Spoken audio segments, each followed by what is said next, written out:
Hey you all! Today my video is about the evolution of Hasbro production clones. Of course, there are many other great YouTube videos out there that gives a good history of clone figures, but this one will be framed from a production design angle, and it will end with my wish list moving forward. I'm also sure many will disagree with my preferences, so please feel free to comment and let me know what you think, as long as you remain respectful. After all, different strokes for different folks. Everyone has a different opinion, and there's no reason to be worked up over it. So moving forward, this video will group these troopers not necessarily to strict chronological order, but instead it will be according to some commonalities pertaining to the major design features. As you could see, first batch is the original Phase 1 Trooper release, plus the color variants. The first gen troopers are known for the lack of articulation and their pin joints, but on the bright side, the proportions are somewhat screen accurate to episodes 2 and 3. By the way, you notice that the clone lieutenant is different from the production. That's because I modified it to match better with the rest. The original one is weathered badly, and it's the wrong shade of blue, so that's a minus to him. As for the form though, many people wondered why. After all the recent developments, Hasbro decided to go with a very old mold, the very first one. But I could see why, I get it.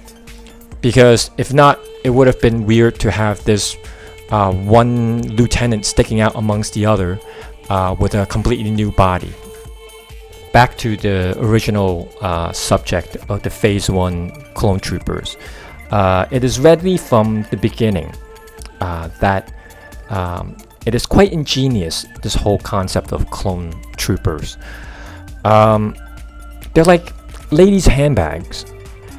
You get a really nice form, and then you just change up the colors and add some new details and upgrades, and voila, you've got something new. So next, along the same veins, the Order 66 pack also have done the same thing with the body. It's got the same body pretty much. Off topic, as you might notice, I only have 3 of the 4 troopers minus the 501st, which I'm actually banking on having them released as an archive. I got each of these individually from eBay for less than 100. So with the production one coming up soon from the archive, most likely they will be around 30 bucks, and so the entire 4 set it will probably run me somewhere around 300 something, so it's still below eBay prices. But anyways, I digress. So to wrap it up, what is my thoughts about this first phase of clone troopers? I actually like it. I don't mind the pin joints. They are what they are, and it's fine that they don't articulate well as long as they stand well in neutral poses. But I'm sure many people, especially photographers, different in their opinion, and I respect it. Again, I welcome your comments below on your preferences. So next category are the named clones, but as you all know, they still retain the same lack of articulation. But overall, they're nice. They're really nice in how they're colored and designed. And we all appreciate the new details they add for each one to add character according to their appearance in the movies and TV show. But aside from that, not much to say. And kind of related to these are the Perch Troopers, done supposedly on the same body over here. But let me just say, having worked with them, I could have sworn they're actually thinner than the other molds. Perhaps it's the color black that makes them look skinnier, but I recall the neck joints are actually different size between the different head sculpts. So I'm actually pretty sure they are the same design but different sculpt. But all in all, they translate to the same thing as previous figures: limited articulation and pin joints. Moving on, we have Rex and Bly, which many claims is the holy grail in terms of how well they've articulated and solve some of the issues. They are movie accurate, have pin joints, but they come with extra mobility, which I really do appreciate.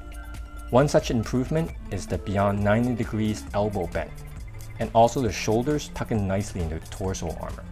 So I got a spare Bly, which I'm going to show this improvement on because it doesn't have the pauldrons to kind of block the view. And to those freaking out, I'm sorry, but this is actually a spare figure I used to customize.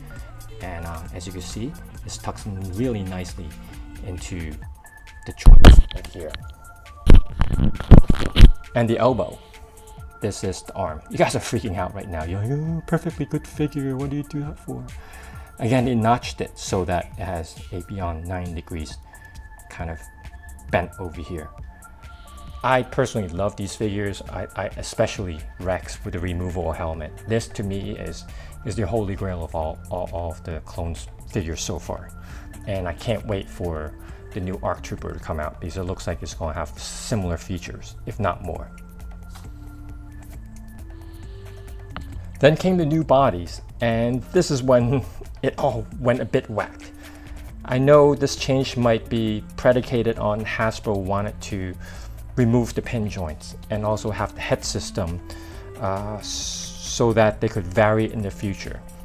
But they made some strange decision. First off, the length of the torso is a bit long. Not too bugged out by that, but I still prefer the old proportion.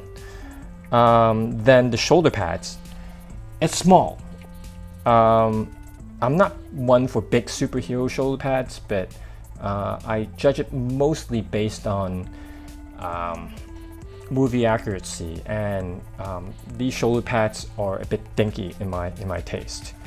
I know they might have wanted to start basing it off of the Clone Wars animated look, but I'm not a big fan of it. And I would much prefer if they stick to the proportions of the live-action Revenge of the Sith. And then came the helmets, which I think are proportionately bad. These Phase 2 helmets, I don't know what's going on there. Again, I think they might be based off of the animated look. But I mean, the big issue, as everybody knows, that some of them are warped. But what some of you might not know is that even if package-wise they don't come warped, each one actually, if you could tell over here, let me see if I can get it straight over here. Each one of them are actually skewed. Like this side is actually lowered. It's just natural amongst all the figures, and as you could tell, they're kind of like skewed this way too. It's like you take a Photoshop thing, you just go wah, wah, it goes down like this. I just can't unsee it, and this bugs me to no end. I just really find it abhorrent. Phase 1 also, the Phase 1, sometimes they come off okay, but as you could see again, if you notice, this side actually is jerked up a little bit higher. So yeah, I mean, this stuff really bugs me to no end. I think it's actually really nice the way they have the sculpt underneath there, and I think a lot of customizers, including myself, had a lot of fun just decking them out, paint them differently. However, one request I have in the future is this: please next time cast them in flesh tone, because what would happen is, right now, first of all, if we were to actually spray it all in with a base paint of flesh tone, what happened is it's all fine and done until you start trying to take this helmet and put them on and off, and then what would end up is they would start having scratches on certain sides of it. If it were to be casted with a flesh tone, this stuff would never happen. It wouldn't happen as often.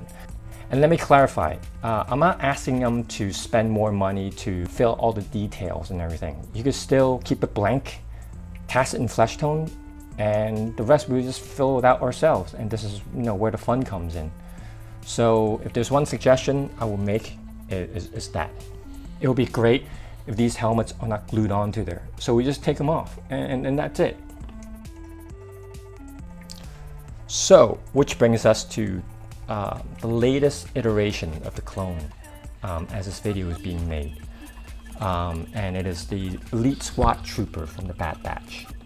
And I've got to say, they actually heard our prayers. I think they did a great job with this one. Albeit it's not perfect, but it's a great start. I mean, first of all, the helmet. The helmet is actually really, really nice. Comparing this to this, I think what you see is actually it went back to the live action proportion, and I would even argue that it's done even better than the previous molds, and the sculpt is excellent. Also, gone are the problem with the warping. I think if I could guess correctly, actually it might have been made with a harder plastic. It's not as flimsy as the other one, so it's all nice. However, it still comes with tiny shoulders, and it would just be absolutely perfect if the shoulders are fixed to make them larger in the future again. So right when I was finishing up this video, Hasbro has announced the new line of figures, one of which is the Bad Batch Shock Trooper, which essentially is the repainted Kamino Trooper with a pauldron. It looks really nice. It's a very sharp color scheme, and it looks like they have enlarged the shoulder pads from the angles that they've shown. However, the helmet looks as if it uses the Kamino and Ahsoka Trooper helmets. In the live cast, the guy holding up the figure seems to look more like the Elite SWAT Trooper, which is the one that I would really prefer. So we'll see. Just keep your fingers crossed, but I'll be sure to pick up one of these figures no matter what. So good news. So going forward, what would be my ideal clone? This is my wish list, and again, this is only my opinion. I'll be so happy to hear what you guys think about this. Please comment. But my view is to keep Rex and Bly articulation. They could do away without the pin. It'll improve it even better. But if they can't, they still go back to that. I'm still okay with it. I don't think that's absolutely necessary. Second of all, fix the shoulder pad size. I don't mind the fact that they have this floppy thing over here that actually moves out of the way and slips right on top of the torso armor. Or they might actually go for again how this one slips into the torso armor. But whatever it is, just correct the size. I think this one is perfectly fine. And then third of all, keep this sculpt. I'm okay with it, and base everything off of this sculpt. I'm completely fine with it. I'm so curious as to seeing how this sculpt would look in a non-black color. And then finally, I think with the heads, I think it's so cool for them to have a head sculpt underneath. Again, cast it in flesh tone plastic.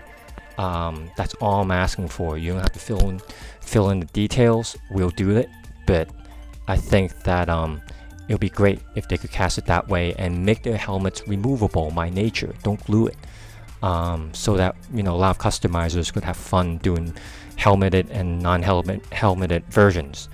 So yeah, that's pretty much about it. Tell me what you think. And I would love to hear from you. I think that I made this channel in order to have a conversation with all the other collectors out there. There's not a lot of people that do it around where I live, so I see it as an outlet to communicate with the fellow collectors out there. And until that time, thank you, and I'll see you later.